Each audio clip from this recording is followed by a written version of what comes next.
maging handa at maging maingat. At nalulungkot na ako kasi meron akong nakikita doong mga nasawi.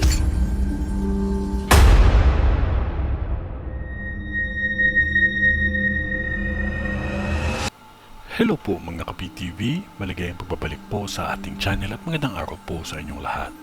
Sa video na ito ay tatalakayin natin ang pagkamatay o pagkawala ng maraming buhay, pati ang mga sikat at mga kilalang personalidad ay nadamay dahil sa isang insidenteng ito sa Metro Manila.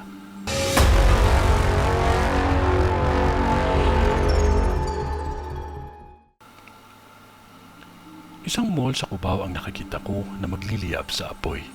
Sa bisyon ko kung hindi magpanik ang mga tao, maaagapan pa nila ito.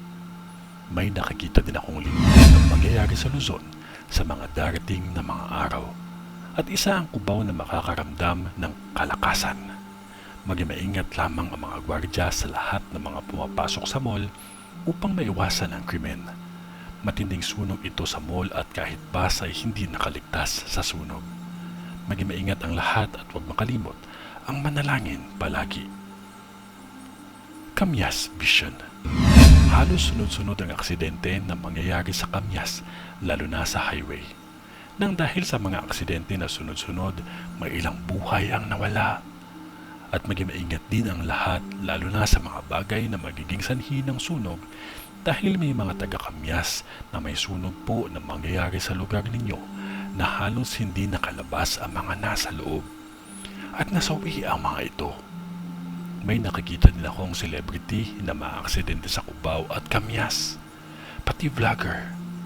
Lagi nating tandaan na maging maingat tayo palagi at huwag kalimutan ang manalangin palagi. Kayo po mga ka-PTV, ano po sa tingin ninyo? Kung ano man yun, wala pa ding makakatalaw sa taimtim na panalangin natin sa Diyos Ama. Magtiwala lamang po tayo sa Kanya kasi mahal niya po tayo. God bless po and stay safe po. Maraming salamat po sa inyong lahat.